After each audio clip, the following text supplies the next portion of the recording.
Welcome to Friday afternoon, unless you're on the West Coast. Friday morning office hours. Lance Sexton out of Little Rock. What's your weather like out there, Lance?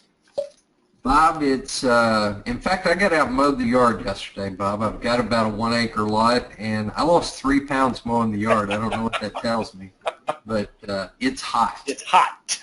It's hot. It's hot. Week 2, certified SBA loan closer training. Welcome to all of you. Glad to have you. Second week, so let me go over the house rules real quick. You can ask a question. Lance has a number of questions that you submitted this week. Thank you very much. Makes for more interesting office hours. But if something comes up right now, use the GoToWebinar chat interface or send an email to joseph@colemanreport.com. Again, remember, you control the presentation. You control the video feed. You can put us top, right, left, bottom. Just hit the webcam on the side, or you can even choose to get rid of us. Well, you got to advance. There we go. We like to do polls on office hours. It helps Lance articulate his comments more directly to you. How often do you have changes to the SBA loan authorization that require SBA's approval before final disbursement? Never. 10%, 10 to 20, almost every loan. Bob, I love to ask this question, partially because it seems that the trend is more and more loan authorization changes.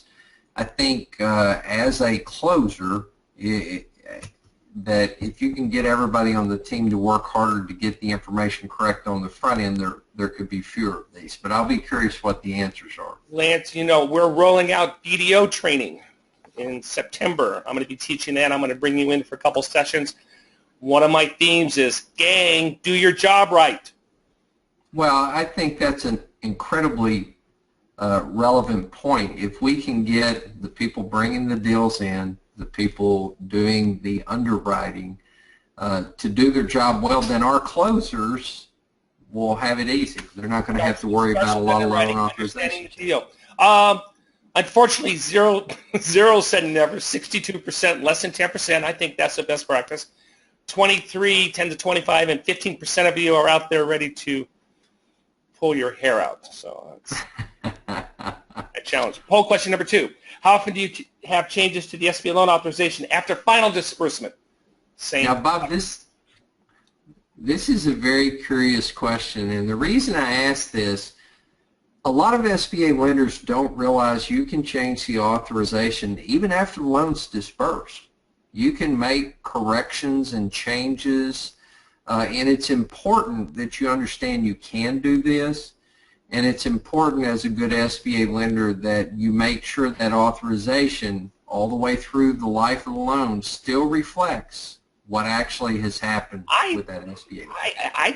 If you had asked me the question, can you do it, I probably would have said no. I think once it's done, it's done. I learned something here already. Hey, Bob, yeah. Before doing a PDK for a bank, I found a problem with the loan authorization. This loan had been on the books for 11 years. I found a problem with the authorization. I submitted an authorization change before putting the loan in liquidation and fixed it. And that's probably the difference in, well, it was about an $800,000 loan. If I didn't fix it, it would have been a $50,000 repair. Wow. Unfortunately, 0 said never, 50%, less than 10. Same numbers, 40%, 10 to 25, and 10% of you on almost every loan we do it. I think maybe the 10% may be an outlier, but I'm not going to call it. Guess what, Bob? Almost all authorization changes after final disbursement are unilateral. Very good. 3, do you collect SBA Form 1050 at the time of disbursement of every SBA loan? Bob, I ask this just because I do so many loan reviews, and one of the more common forms, well, let me say this, on early default loans, 2 things really stick out that are missing in files quite often, and closers, you guys are the ones that can help fix this. But early default loans, either the 1050 is missing or the 4506T. 83% say yes, 17% say no. So the people who say no, you're if not, start. Question, we have what, 2 more? Do you have a standard credit memo form for SBA loans? Do you use the same credit memo for similar size non-SBA loans? credit memo for SBA loans only, same credit memo for all loans.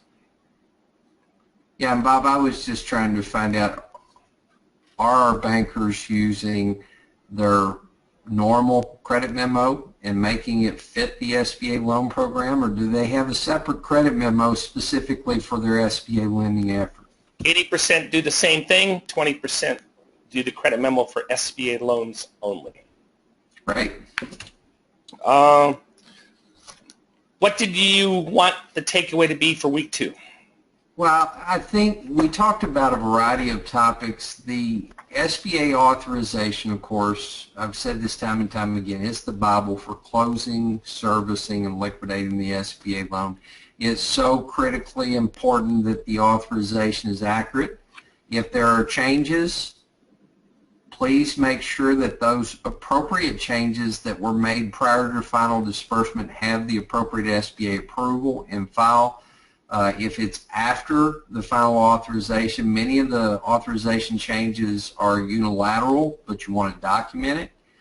The other thing is the importance, and this comes into play a lot of underwriting and closing I look at, Bob. It comes down to what happens to you when it defaults and you're trying to get paid on your guarantee. The credit memo and the authorization really need to speak to one another. The information that's in the credit memo needs to have a close not similarity, it needs to correlate with that SBA loan authorization. And finally, Bob, it's so important to properly document your use of proceeds. When you're trying to get paid on the guarantee, if the use of proceeds is not documented properly and you have an early default loan, you're almost guaranteed a repair by SBA.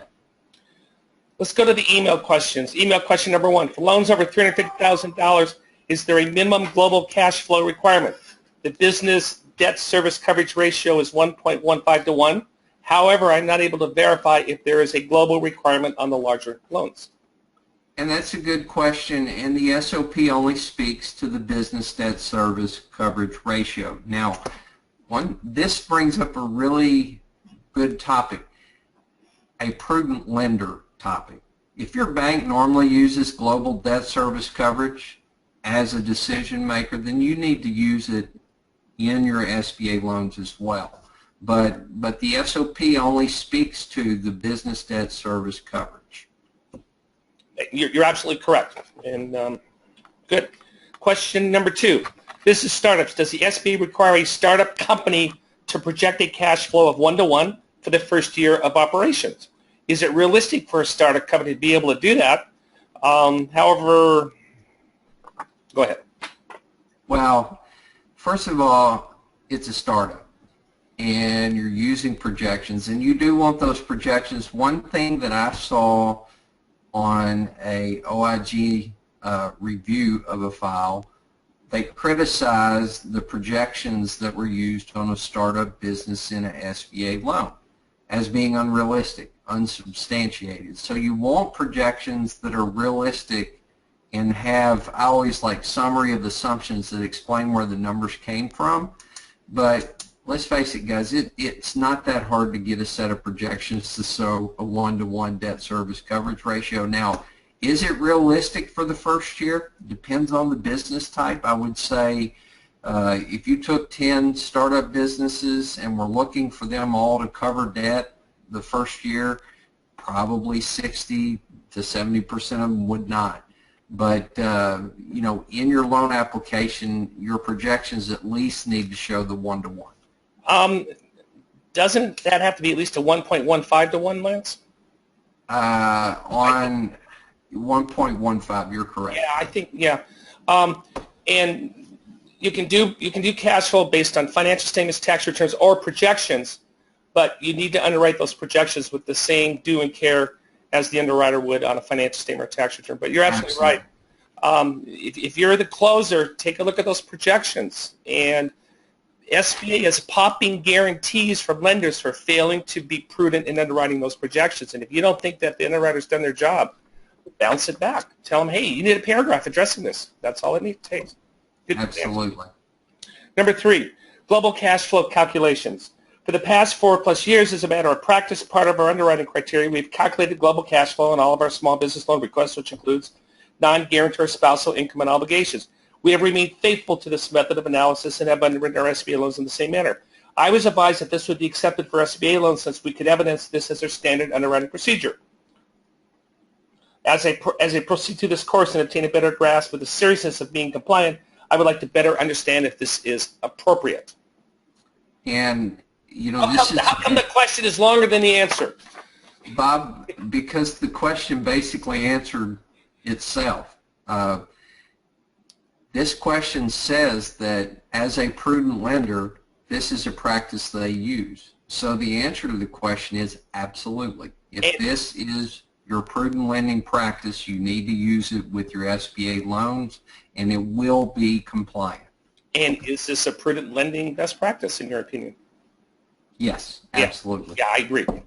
I mean, I had this discussion, Bob, with 3 bankers yesterday. We met for coffee, and so many loans are underwritten without a reflection on the global picture, looking at the income they may have as an individual, looking at the income or potential cash flow deficit some other entity might have that's a related business. So global debt service coverage, if it's something that you use in your bank, it certainly is a prudent lending practice to use it on your SBA loans, and it is compliant.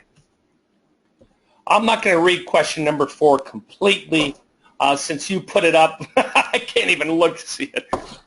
What's going on here, Lance? You tell me.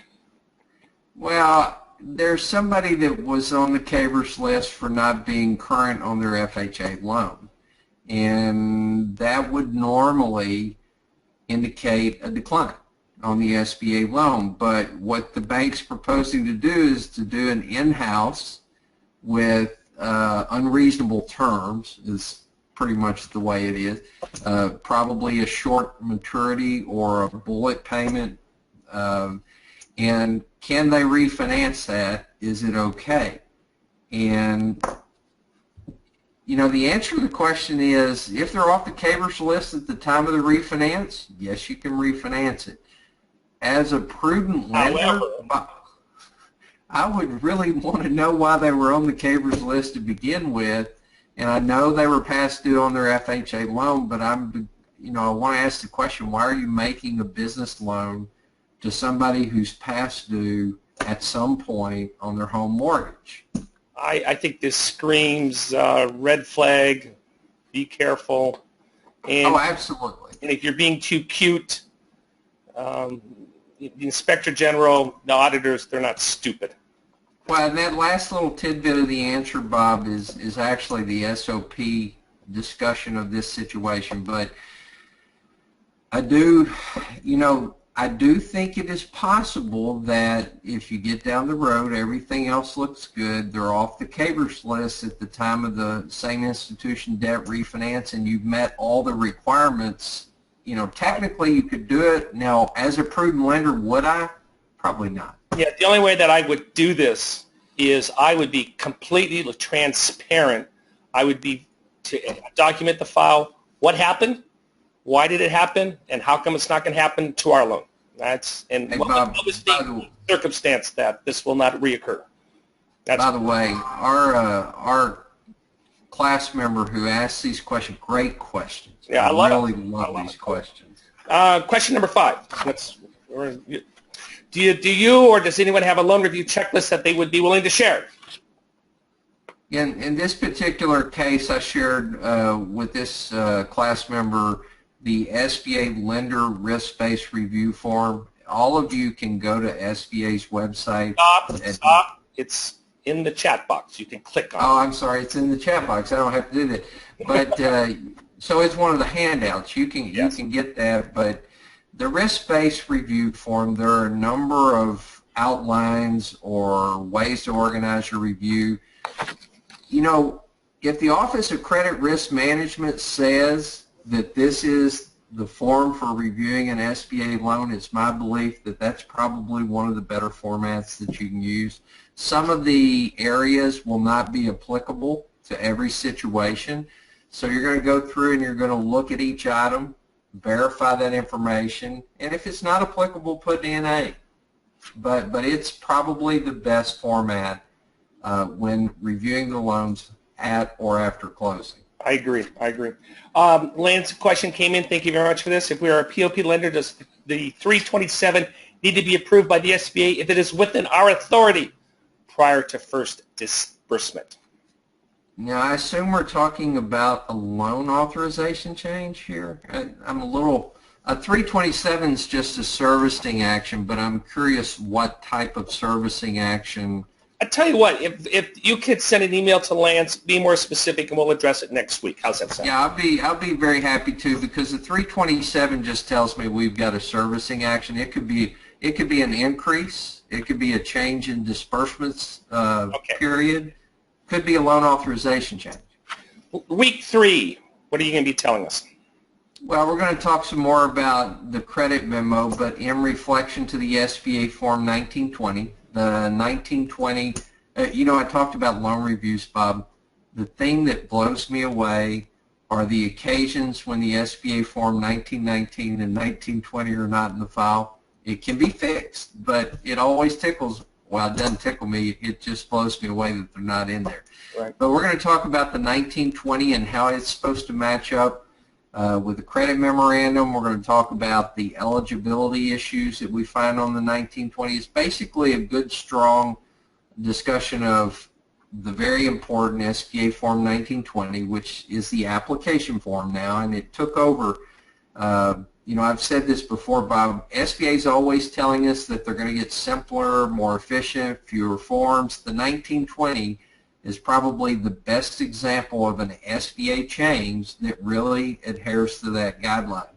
I concur, and I see you for the reading materials. Have you assigned the entire form? What is it, SBA form? Is that a review, or is that the entire form? It's just the form for them to take a look at and review it.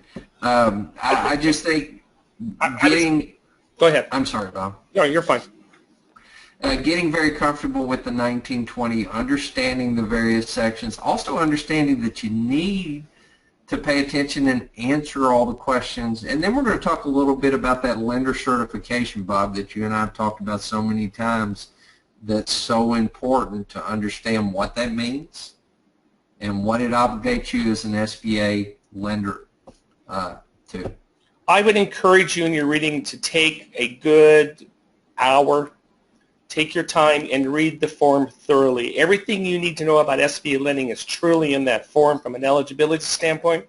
And if you follow that form and answer everything correctly, you will have no problem when it comes to guarantee repairs and denials. Would you agree with that statement, Lance? Bob, you're exactly right. The 1919 and the 1920, if you take your time, walk through them, answer the questions accurately, you're going to eliminate the eligibility issues that you could potentially have on your SBA loan. It's all there. But so many times, Bob, I'll see a lender that skips a part. Yeah. Or and for you closers, you cannot waive. Your department manager, your underwriter can say, "Oh, we're going to waive number 18." No, can't happen. No, absolutely not. Don't fall for that. Very good. By the way, a shout out to Debbie Fickett of Countryside, Illinois. She's new to the class. Welcome. I know you need to get caught up, but I think you'll enjoy it. And with that, we're 20 minutes after the hour. I respect your time, so we're going to cut it off short. Send your questions to Lance. Enjoy the weekend. We'll talk next Friday. Have a great weekend.